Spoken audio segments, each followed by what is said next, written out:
Let me ask you something. How many times have you said to yourself, tomorrow I'll finally fix my routine? You set the alarm for 5 a.m. You imagine yourself studying for hours, exercising, reading, maybe even cooking a healthy breakfast. But then, tomorrow comes, and what happens? You snooze, you scroll, you delay, and suddenly it's night again. If this sounds familiar, don't worry, you're not alone. Every student struggles with routines. But here's the good news. Once you master your daily routine, you'll have more focus, more energy, even more free time for yourself. So in this video, I'm going to give you the perfect daily routine for students. Not one of those crazy 18-hour study schedules that make you miserable, but a balanced routine that actually works in real life. Stick with me till the end, because I'm also going to share the psychology of habits and some real-life tips that students use to boost focus, beat procrastination, and actually enjoy their day. Let's get into it. First, let's talk about why having a routine is even important. Think about your phone. Without a charger, without updates, without apps running smoothly, it becomes useless. Your brain is the same. Without proper rest, energy, and structure, your mind crashes. The truth is, students don't fail because they're not smart enough. Most fail because they don't know how to structure their time. They either overwork and burn out, or they underwork and fall behind. That's why a balanced daily routine is like your operating system. It keeps you consistent, sharp, and stress-free. Discipline beats motivation. You won't always feel like studying, but if your day is designed right, your routine will carry you through. Morning routine. Wake up. Let's be honest. Most students either set alarms they never wake up to, or they set 10 alarms and still end up waking at 9 a.m. But here's the truth. You don't need to torture yourself with a 4 a.m. routine. Waking up between 5:30 and 7 is the sweet spot. Why? Because the world is quiet. No notifications, no noise, no one asking you for anything. It's just you and your thoughts. And here's the mistake most students make. The very first thing they do after waking up is check their phone, Instagram, Snapchat, messages. That's like inviting 50 strangers to dump their thoughts into your brain before you've even brushed your teeth. Instead, get up, stretch your arms, and drink water. And open your window and let natural light hit your eyes. It signals your brain to wake up naturally. And just breathe for 2 minutes. No rushing, no panic, because how you start your morning sets the tone for your entire day. If you start with chaos, you'll feel chaotic all day. If you start with calm, you'll feel in control. Second, light movement. Most students think, I don't have time to exercise in the morning. But I'm not asking you to hit the gym at 6 a.m. Just 5 minutes. Stretching, yoga, or a few push-ups, or even walking around your room. Think of it like turning on the Wi-Fi before you start browsing. Your body is the router. Your brain is the device. If the body doesn't wake up, the brain won't connect properly. Light movement in the morning improves blood flow, which means more oxygen to your brain. You'll actually understand and remember what you study instead of just staring at the page. Breakfast and hydration. Here's something students underestimate. Your brain eats too. When you study, your brain burns glucose, energy. If you skip breakfast, your brain runs on empty. That's why you feel tired, cranky, or sleepy during your morning class. So, keep breakfast simple, like a banana plus oats, or eggs plus toast, or even a smoothie. You don't need some fancy diet, just something light but filling. And don't forget water, so drink lots of it. Here's a fact. Dehydration feels almost exactly like tiredness. So, the next time you think, I'm lazy, maybe you're not. Maybe your body is just screaming, give me water. Morning study session. Now comes the most powerful part of your morning. Studying. Here's the golden rule. Your brain is sharpest in the morning. Why waste that time on Instagram or random YouTube videos? Use it for your hardest subject. For example, if you struggle with math, solve problems in the morning. Or if you're learning history, memorize key dates and events. Or if you're doing coding, practice writing code when your brain is fresh. 1 focused hour in the morning is equal to 3 tired hours at night. Here's how to do it. Use the Pomodoro method. 50 minutes of pure focus. 10 minutes break. No multitasking. No background TV. No endless playlist scrolling. Just need deep work. And during the 10-minute break, don't touch your phone. Stand up, stretch, drink water, look outside. Give your brain actual rest, not more stimulation. Your brain isn't a machine. Even the machine also need the rest to work well. So, treat your mind with kindness. Afternoon routine. Classes, study blocks. If you're in school or college, your afternoons are usually filled with lectures, tutorials, or practical sessions. And honestly, this is the point where most students lose focus. They sit there, nod their heads, maybe write down a few things.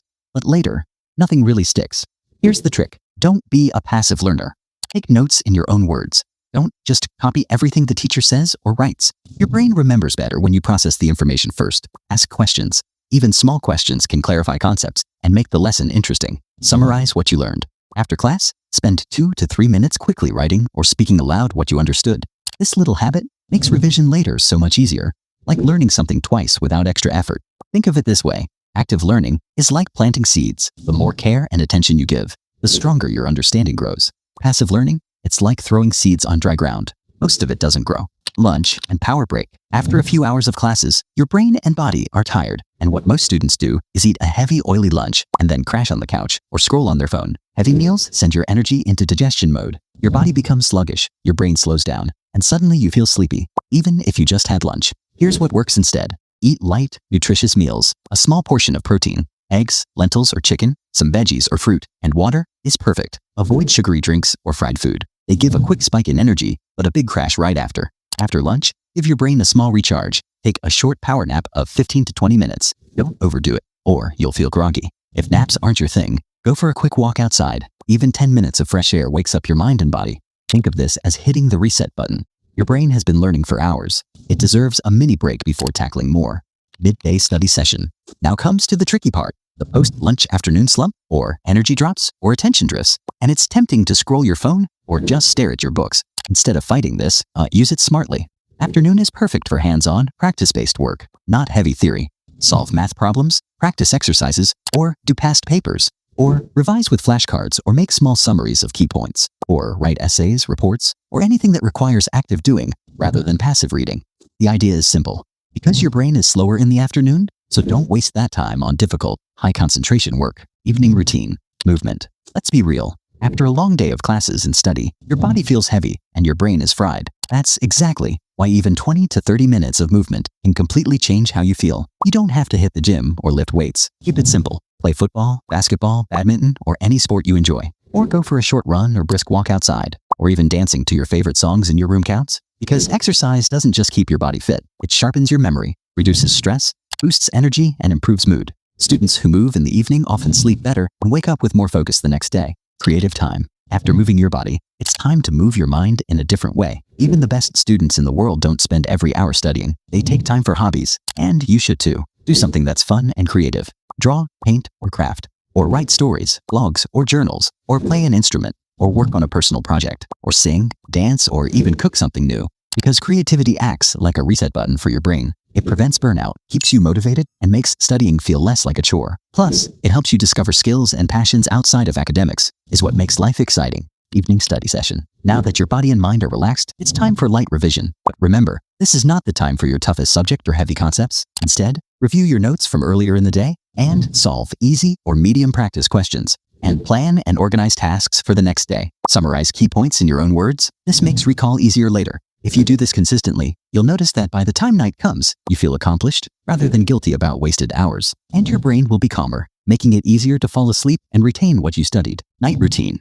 Plan tomorrow. Before you hit the pillow, spend 5 to 10 minutes planning your next day. Write down 3 to 5 specific tasks you absolutely want to complete. Not vague things like study, but precise tasks like finish chapter 4 of physics and solve 20 math problems and read 10 pages of a book. Here's why this works. Your brain constantly thinks about unfinished tasks. That's why sometimes, even when you lie down, you can't stop thinking about all the stuff you haven't done yet. When you write things down, your brain relaxes because it knows there's already a plan. You can sleep without feeling guilty about forgetting something. It's like telling your mind, I got this. You can rest now. Digital sunset. Here's a tough one. And I know it's hard for most students. No screens at least 30 minutes before bed. Why? Because your phone, laptop, and TV all emit blue light, which tricks your brain into thinking it's still daytime. That's why you scroll Instagram or TikTok until 2 a.m., even when you know you should be sleeping. Instead, replace screen time with something calming. Read a light book or interesting article. Listen to soothing music or a podcast journal about your day. Even 15 to 20 minutes of this can make a huge difference in sleep quality. Your brain begins winding down naturally instead of being overstimulated by social media, notifications, or YouTube videos. Sleep. Never sacrifice sleep for study. I know it's tempting. Exams, assignments, last-minute cramming. But here's the hard truth. Sleep is when your brain converts what you studied into memory. Think of your brain like a computer. Studying loads the data, but sleep is the save and process button. Cut your sleep short, and you're literally throwing away your hard work. So aim for 7 to 8 hours of quality sleep every night. Now here's something most students ignore. Your routine is useless if your mindset is weak. Stop comparing your study hours to others. Some people claim they study 14 hours a day. Most of them are lying. Focus on quality, not quantity. Remember, consistency beats intensity. It's better to study 4 hours every day for a month than 12 hours for 2 days and then burn out. And don't be afraid of mistakes. Every student fails at sticking to routines at first. The key is to restart the next day, not give up completely. So, there you have it. The perfect daily routine for students. One that balances study, health, and life. Morning equals deep focus. Afternoon equals practice and application. Evening equals movement, creativity, and light revision. Night equals reset and recharge. If you follow this for just 30 days, you'll see the difference. More focus, less stress, better results in exams and in life. If this video helped you, please hit that like button and subscribe and share it with your friends. Remember, discipline today, it becomes freedom tomorrow.